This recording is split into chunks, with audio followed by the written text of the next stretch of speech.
Voilà, chers amis, chers compatriotes, bonjour, bonsoir, ça dépend de l'heure où vous me suivez à cet instant. Voilà, c'est encore moi, votre humble serviteur, Google, toujours en connexion. On va essayer un peu de parler de la politique congolaise. Et voilà le sommaire. Donc, vous avez juste un titre que je mets dessus là. La haute trahison de M. Tshilombo à la nation congolaise. Au sommaire, nous allons essayer un peu de parler sur le fameux avion de chasse qui est chassé par le missile rwandais. Et nous allons essayer un peu de mettre les doigts sur la déclaration ou le fameux discours de Madame Olive Lembe, l'épouse de M. Kabila. On va essayer un peu de parler de voyage, voilà, tous les voyages de M. Tshilombo par rapport à sa politique et à la fin. On va essayer un tout petit peu de faire le bilan de 4 ans de règne de M. Tshilombo à la tête du Congo. Bon, voilà, je serai un peu bilingue, lingala et français pour une compréhension collective. Parce que les gens me demandent même, hein, mais tu fais des vidéos en lingala, souvent français lingala, est-ce que tu peux pas faire une vidéo entière en français? Mais si, je fais pas mal de vidéos en français. Pas mal de vidéos, je fais en français. Si vous voulez bien, prochainement, je ferai une vidéo chaque samedi en français et une vidéo chaque dimanche en lingala, si vous voulez bien. Parce que mes vidéos sont vraiment dédiées exclusivement aux Congolais. Alors pour une compréhension dans son ensemble, j'aime bien faire ce genre de trucs en lingala. Vous comprenez? Parce que pourquoi lingala? Parce que tous les Congolais du Congo, à 98%, s'expriment en lingala. Donc lingala, vraiment, c'est une manière ou bien un vrai moyen de communication. Voilà. Donc, encore une fois, bonjour ou bonsoir. Je salue mon ami personnel depuis la grande ville de Calgary, Richard Mayemba, et sa femme. Salam Kibir, là où vous êtes. Et je salue Edo Ikwa, le procureur. Je salue Roger Silwambanza, voilà, Balobi, Papa Yabane Bele. Donc il est pas Mboliza Bakotre Kuna, je salue de passage Pitou Diantsango, JR Molisho, Maman Christine Matondo, Thierry Mwakanzal, Jancy Louis, et je salue, la liste est tellement longue, vous ne pouvez pas imaginer. Si je continue à saluer les gens, donc nous resterons ici jusqu'à l'éternité. Alors pour en faire, je commence directement my live. Donc voilà, chers amis, chers compatriotes, ndenge na pesi bino moi sommaire à moquer pour une demi-heure na rosela bino analyse moko ya kafu. Analyse moko vraiment oyo ezali ekopesa bino malili na mokongo. Donc voilà, mboka ezali likolo ya sete na libaya na marteau. Moindre mouvement to mboka efandi par terre. Bato ebele baza kotuna bilan ya mokonzi ya mboka. Qu'est-ce qu'il a fait? Ndeko Gaïtan landanga ifungula matoyi yo mutozali défenseur ya bilan ya Tshilombo. Tshilombo en réalité a fait 250 voyages. Na ozala très mathématique lelo. Na 250 voyages, voyage moko botiango lokola 5 jours à l'étranger. Voyage moko botiango lokola 5 jours. Alors pour yeba nombre de jours Tshilombo a sali libanda ya mboka, c'est simple. Vous faites 250 multiplié par 5. La règle pour multiplier un nombre par 5, on multiplie ces nombres par 10 et on divise les quotients par 2. 250 fois 10, 2500. Divisé par 2, 1250. C'est très simple. Donc Tshilombo a fait 1250 jours à l'étranger. Alors si on comptabilise le nombre de jours par rapport à l'année, qui compte 365 jours, donc vous avez 3 ans. Donc Chilombo na 4 ans avandi libanda ya mboka 3 ans. Na ebite soki boza ko comprendre nga. Na lobina ozala très mathématique lelo na analyse na ngai. Donc il faut botiapi na matoi makasi. Po makambo bano bima soko za attentif te o comprendre logote. O comprendre logote malheureusement tout ça na salle de classe c'était pour botombola musapi. Ah monsieur, na comprendre sika wana te. Donc tozo le kambala moko. 30 minutes après ma pour analyse moko. Alors, Chilombo a fait 3 ans libanda. Na bandeli moi calcul na ngayo y arithmétique. Chilombo a fait 250 voyages na libanda ya mboka. To tcheka ke na voyage moko asala ka 5 jours. Po banda pa kenda ki yawo. Azolanda 5 jours. Banda Chilombo abimi. Na 5 jours on a boté 250 multiplié par 5, et c'est très compliqué. La règle pour multiplier un nombre par 5, aussi nombre on a 250 na yo, on multiplie par 10 et ça le biso 2500 divisé par 2 et quoi ici biso na 1250. 1250 jours, ce qui te tient un nombre d'années. Année moko ezala na 365 jours. Donc Chilombo a fait plus ou moins 3 ans. 3 ans azalakane libanda ya mboka. Alors, kokengela 3 ans wana ya Chilombo. Kolanda maloba ya Karega. Kolanda maloba ya Biselele. Que dil moko basalaki na Paul Kagame. Paul Kagame azana carnet d'adresse moko ya munene. Carnet d'adresse wana ezana ba kombo ya bato ya minene ya mikili. Ba président Biden, ba président Macron, ba premier ministre australien, donc Rwanda nde mutu aza na possession ya carnet d'adresse wana. Mais avant après ça, Chilombo eteni ya carnet d'adresse faut ba yokana. Chilombo après ça eteni ndambo ya mabele na Sud Kivu. Bango pe ba na ko exploiter or na biso. Batu basalaka marche awa. Na déclaration moko, il y a humiliation pour toute une nation. Ambassadeur ya Rwanda salaki na Congo. Abi bolo banga batu bakufa na Congo, batango wapi bango. Bomona bango wapi. Bola tsanga batombe na bango na bakombo na bango. Ah. Et ça lokolo ozo cracher sur le mort des Congolais. Bande ko belé na Congo, l'église catholique, ba parti politique, société civile.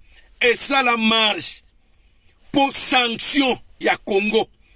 Via le ministre des Affaires étrangères, et quoi y a, le colo ambassadeur Rwanda, ba nyata batomose quoi, ba nyata batomose quoi, ba protéger ambassadeur ya Rwanda.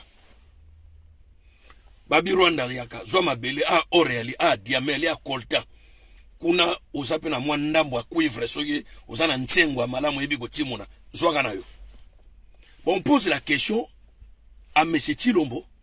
Liboso ya Boisbouvé, à l'objet que voilà, vous savez bien, le Rwanda a un carnet d'adresse un peu chargé, et ensuite le Rwanda c'est un pays structuré, organisé. Pourquoi pas leur donner aussi une partie de nos richesses. Vous savez, le Rwanda c'est un pays partenaire. Vous voyez, c'est un pays ami, et nous resterons toujours amis à l'éternité. Oh, oui, bah, journaliste, bah, t'as la Chilombo, oui, bah, mais il y a un souci. Il y aura si France, oui, on peut se tenir Ndambo et Espagne, parce que Espagne a allé, à mes frontières, il y a France à l'éternité. Mais c'est quoi ce genre de déclaration? Et puis, les lots, ministre des Affaires étrangères, M. Lutondo, là, conseiller spécial en matière politique, il y a président de la République, M. Biselele, ont répété le même discours au président de la République. Bakamati Biselele bakeko bomba na boloko. Jusqu'alors, je pose des questions. Babomba Biselele pour l'anime. Chilombo a signé des deals avec Kabila. Et Kabila avait un deal, pas un deal. Kabila répondait au désir de sa nation, qui est le Rwanda, son pays d'origine. Parce que il ne faut pas oublier que Kabila c'est un sujet tout rwandais. Kabila oya a conduit biso 18 ans, azali sujet Tutsi rwandais. Jeannette Kabila, c'est une Tutsi rwandaise. Zoé Kabila, c'est un sujet Tutsi rwandais. Alors, vous savez bien que en 2001, Tozalaki n'a plus ou moins 715 000 Tutsi na Congo. En 2001, 715 000 Tutsi na Congo. Lelo, le cher ami, Nazoé Bisabino, nous avons 2 240 000 Tutsi rwandais au Congo. Pourquoi pas les Hutus aussi s'aventurent au Congo? Parce que Hutus n'ont rien à envier au Congo. Ils ont leur terre. Ils ont leur terre au Rwanda. On parle de la démographie. Que voilà, la population rwandaise est bannie comme vers 11 millions. Alors au pays, ils allaient pays Moko et Koki Komema, pas plus de 15 millions d'habitants. Nous quittons Bandako et Kozalate, Banzele Kozalate pour na Kotongela Batouana Nyonso Bisika Bavanda. Oh. Donc, Rwanda Mboka Mukie et Koki Komema 15 millions y a population te. Et si bah comme plus de 11 millions, mais Rwanda a 11 millions d'habitants. Soit 2 millions et quelques bazana Congo. Soit 800 millions bazana Canada. Soit 750 millions bazana États-Unis. Soit 1 million bazana Australie. Rwanda a plus ou moins 30 millions d'habitants. Est-ce que c'est vrai que Rwanda a bisika govane sabatute? Faux. Faux et archi faux. Rwanda zane siga govandi sabato. Azape na babisika, azako na bazamba. Banyamakuto bazalaka na bazamba ngo. Mais le problème en est, ebembe ya nzoko e atiraka bato ya village mosusu. Ebembe ya nzoko e atiraka bato ya village mosusu. Soki nzoko akwei na village na bino, bokata embango. Nous quittons Soloana, soki keina village voisin. Le Congo est par terre, déstabilisé par l'Occident. Les États-Unis, la Grande-Bretagne, la France, Canada, Australie. Pays wana et Buka Congo Makolo. Pour nous piller les ressources à Congo, longtemps, des siècles et des siècles. Et le petit pays comme des Ouganda, des Rwanda, des Burundi, en profitent. Alors, biso ba Congolais, au lieu tous à la peuple moko à viser, tous à les peuple moko complice, il y a Batouana. Lobi na ebisa bino makambo yo bazo betaga bato, fimbo na est, na ebisi bino que ce ne sont pas des maïmaï, ce sont des militaires des FARDC. Parce que na kati ya vidéo bozolanda, mon major, mon colonel. Après communiquer moko boy uti soki wapi ba Twitter yango que mon major wana pesa ki ordre ba beta bana basi wana akufi. Ça on n'a pas besoin de ça. Bilan ya Chilombo ezali échec sur tout le plan. C'est quelqu'un qui a passé tout son temps à l'étranger, na sima carnet d'adresse ya Paul Kagame et epesi biso nini na Congo. Et tongeli biso combien de kilomètres y a autoroute. Et ça, les Libiso, stade olympique, il y a minene boni. Et tongé Libiso, grande surface boni.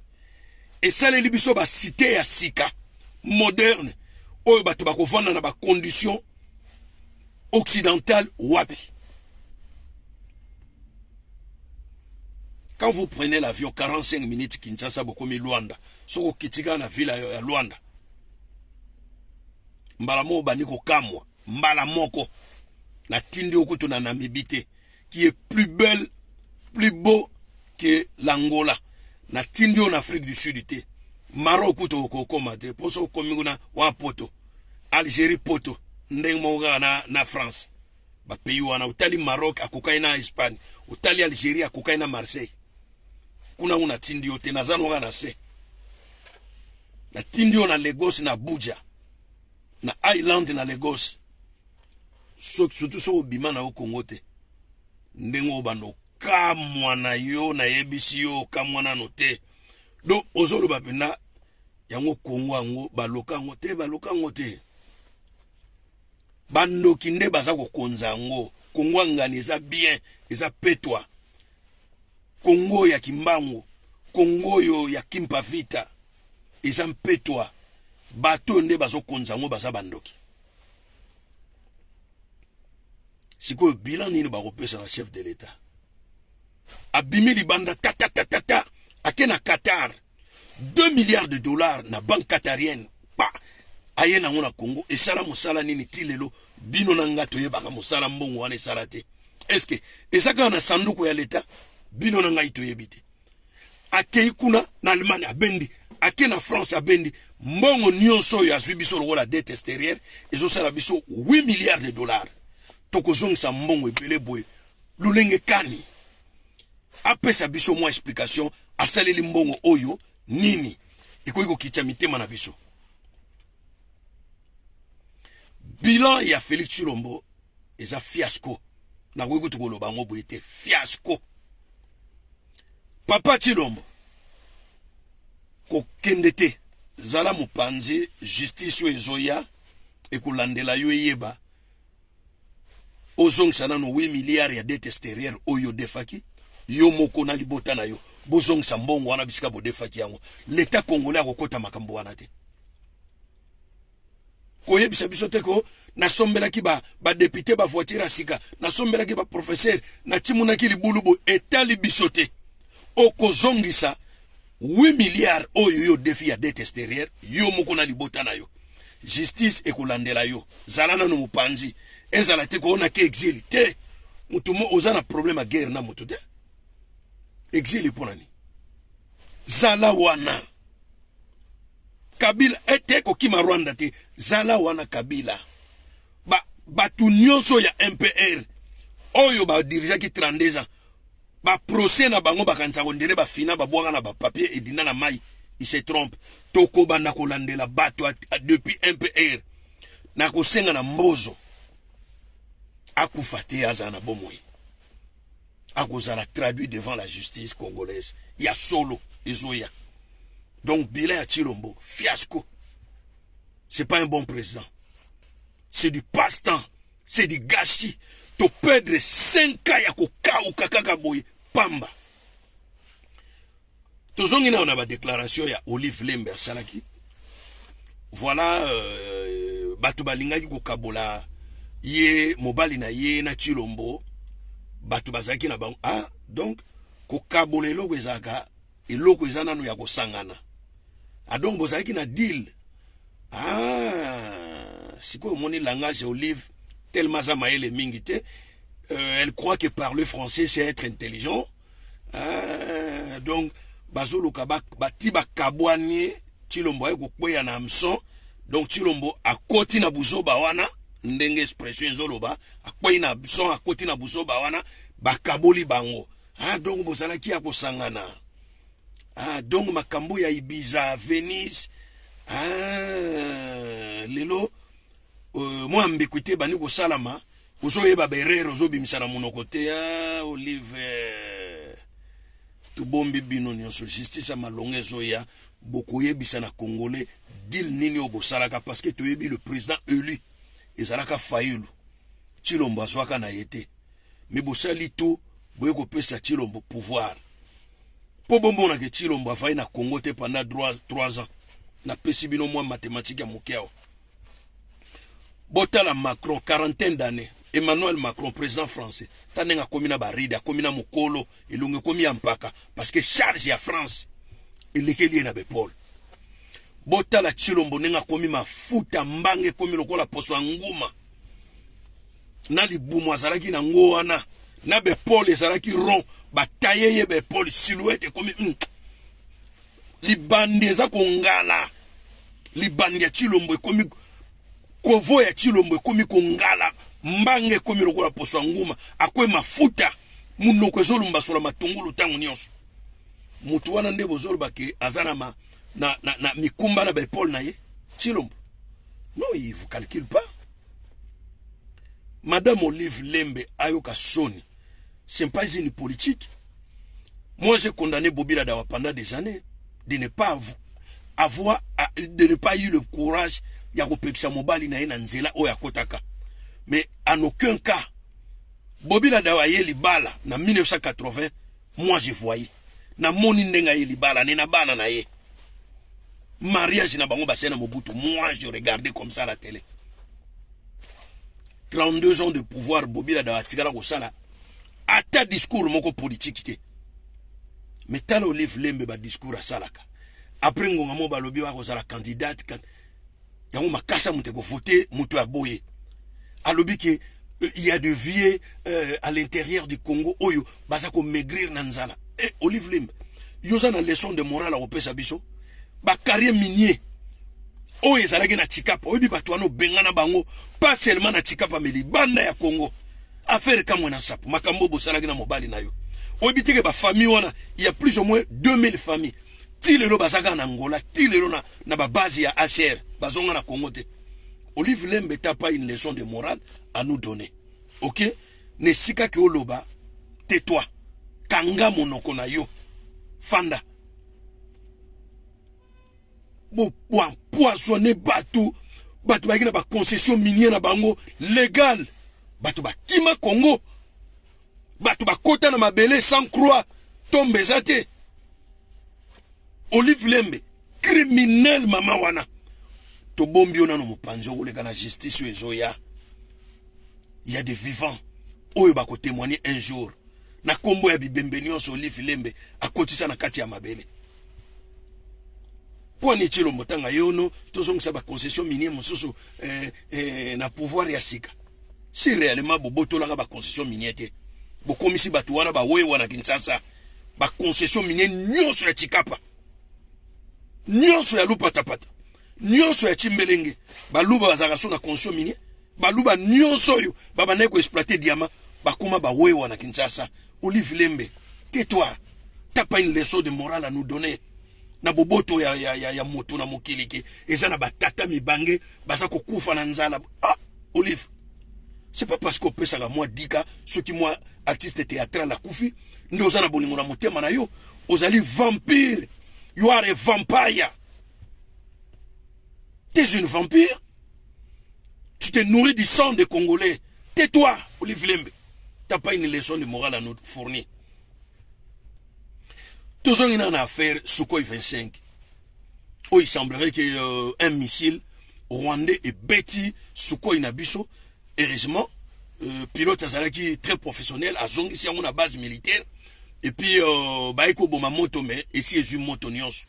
Alors, quand vous faites les calculs, cet avion déjà vale au-delà de 40 à 50 millions. Avion Moko Anaga Yamuke. Et à ma possession de mes informations, on peut avoir 4 Sukhoi. Parce que 2, ils ont un problème. Les mécaniciens sud-africains, plus 2, autorités qui acquérir dans la Russie. En plus, de avions, plus de 42 avions. Plus de 42 avions de chasse. Donc, ça fait déjà une force aérienne vraiment solide.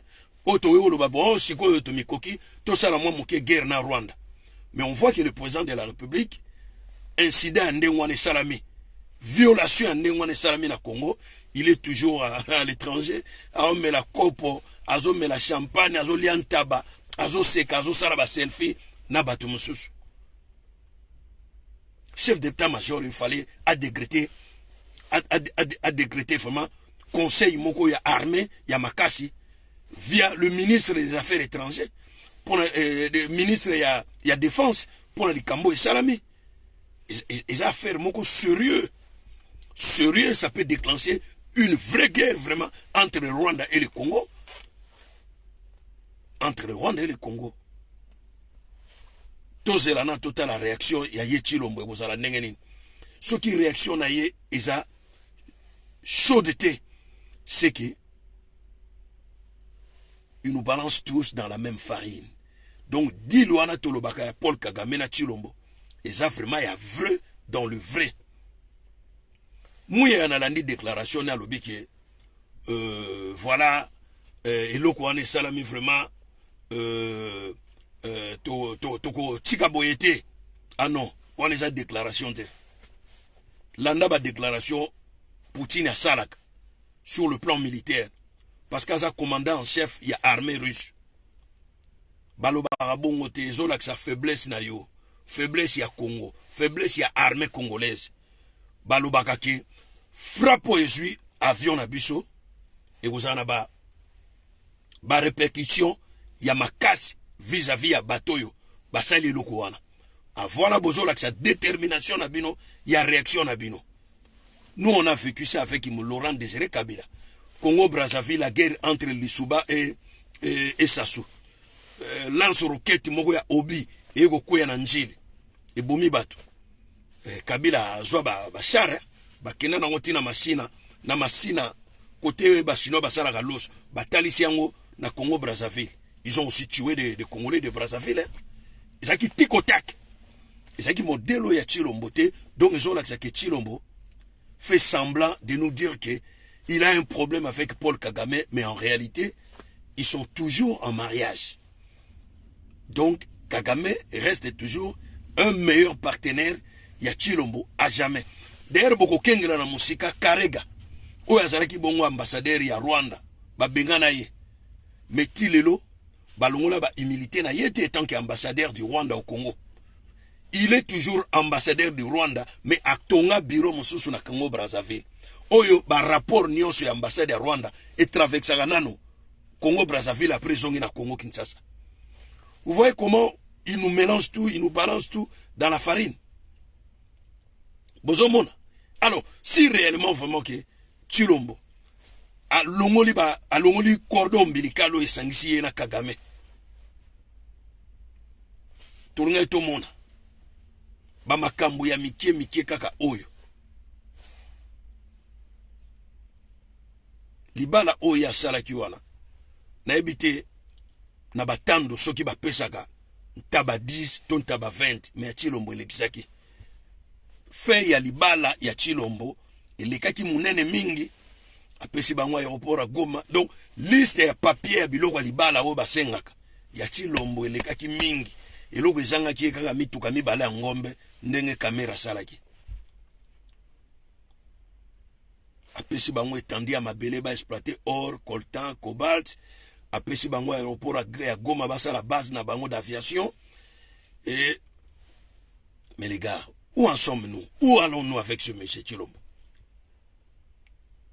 Et loko wane salami avion de chasse congolais. Ezo sala patrouille na ngambo na biso ya frontière ya Congo na Goma. Mais missile euti na Rwanda. Euti na Rubavu kuna. Tia. E koti na Goma. E nyati avion na rotor na hélice nango. Il faut sûreté nationale militaire autobengi demiap. Et ça la rapport extérieur. Et loko wana yaki ndenge nini saki na vitesse nini. Objectif ezalaki nini? Et tension ezalaki nini? Il faut rapport wana eya na ministère ya défense. En air, il faut appeler ça d'information sur le frontière makamuni ezalaki de l'autre côté et na kati ya Congo. En air pona ko traquer ba politicien na bata ya société civile. Nzambe wana pena boyoki en air ya ngwana ezalaka. Mais makamba boye en air demiap. Nous traversions une médiocrité na ebisibino dit jamais vu au monde. Dit jamais vu. Si réellement tu as une élection présidentielle, à chers amis, chers compatriotes, bon, mais ça un deuxième mandat, c'est très médiocre. La médiocrité continue. C'est pas un bon président. Nga alubara bino mikolo nyonso. Mikolo akomi rancune. Bato bakomi bato basali contre na Kinshasa azo kanga bango. Vous commencez à voir. Lingi bato babetela ke ba maboko. So lobiga na sepela na Chilombo te anereye kangio. Bande ko belé ba uti Congo, Angleterre bakendaki na mwa ba vacances na bango na ba famille na Kinshasa ba déranger bango na aéroport ya Njili. Pourquoi ça? Chilombo. Yoga si oza maman na dictateur. Ozana kuna ba problème ya santé. Ozana na ba problème ya santé. Tabazaki na mwa réunion moko dernièrement wana. Cousin na ye o leka sami badi banga jeko. Wa jeko akomi libu munene banda akomi komona na mbongo. Baseko basaki bato basimbaki IDPS na ba mukoko bango basimbaka IDPS na bakabunda sikoyo kaka ndenge bazwaki pouvoir baseko pe bazwa ya bango ebonga seko sikoyo akomi libumu munene. Alors bazaki na makamba IDPS ye Chilombo yaki wana na Kabuya moko seko amati yake kopesa cousin na mbote ayebi teke bato baza ko filmer ye azoyebisa seko oyo libumu ezofimba boye libumu ye abosani ke ye moko azalaki libumu akofimba kala mingi te afamba sala chirurgie esthétique o libumu ezofimba boye na yoka te o disparition ya mbongo na yoka te bato bazobetele maboko. Donc akomi donneur de leçons pas Seko akasi Seko ayebi yete ye na Seko balia bafufu esika moko te bafiba misape ya matembele ya supa matembele esika moko Seko azomona ndenge Chilombo akomi bon Seko akoma libumu munene te. La médiocrité continue. Voilà, chers amis, nous sommes presque à la fin de cette belle vidéo. Et je vous dis, on se voit à très bientôt.